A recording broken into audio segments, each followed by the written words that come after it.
Robots यानी कि artificial intelligence का इस्तेमाल इतना ज्यादा हो गया है कि हमें ये अब डर लगने लगा है कि कहीं रोबोट्स मानव जाति को नुकसान नहीं पहुंचा दें। और उसके बहुत सारे एग्जाम्पल्स देखे भी गए हैं। सन 2011 में वैज्ञानिकों ने एक रोबोट बनाया था और जब उस रोबोट से पूछा गया कि कहीं रोबोट मानव जाति पे राज तो नहीं करेंगे, तो रोबोट ने पता है क्या जवाब दिया? रोबोट ने कहा कि चिंता मत करो, हम तुम लोगों को चोट नहीं पहुंचाएंगे, सिर्फ कैद करके रखेंगे। जैसे ही वैज्ञानिकों ने यह बात सुनी, उन्होंने तुरंत रोबोट को बंद कर दिया, उसे तुरंत शट डाउन कर दिया। आजकल के इंडियन यूथ को यह लगता है कि इंडिया ने आखिर टेक्नोलॉजी में दिया ही क्या है, तो थांबा। सबसे पहले है यूएसबी, जिसकी फुल फॉर्म है यूनिवर्सल सीरियल बस। अब इस कॉन्सेप्ट को डेवलप किया था अजय भट्ट ने, जो कि एक इंडियन अमेरिकन कंप्यूटर आर्किटेक्ट है। दूसरा है फाइबर ऑप्टिक्स, जिसके बिना इंटरनेट काम नहीं कर सकता।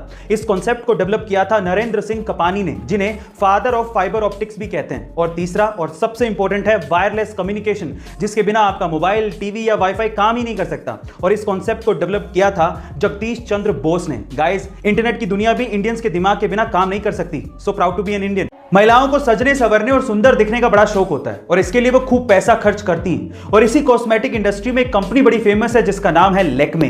पर मेरा सवाल यह है कि लैक्मे का नाम आखिर लैक्मे कैसे पड़ा? क्या आप जानते हैं? चलिए मैं आपको बताता हूं। देखिए, महिलाओं के सजने संवरने का ट्रेंड 1950 से ही शुरू हो गया था और इस ट्रेंड को भांप लिया था जमशेदजी टाटा ने, और इसके लिए वो एक कंपनी शुरू करना चाहते थे।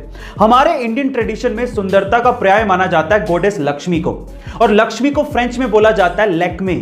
और इसी वजह से 1952 में जमशेदजी टाटा ने लैक्मे नाम से इस कंपनी को शुरू किया, जिसे 1996 में हिंदुस्तान यूनिलीवर ने 200 करोड़ रुपए में खरीदा था। इस तरह से लैक्मे कंपनी का नाम लैक्मे पड़ा और उसकी वजह है गॉडेस लक्ष्मी। गाइस, क्या इससे पहले इंटरेस्टिंग फैक्ट आपको पता था? और अगर नहीं पता था तो कमेंट सेक्शन में जरूर लिखेगा। और ऐसे अमेजिंग वीडियोस के लिए शेयर, सब्सक्राइब एंड लाइक। मिलता है अगली वीडियो में।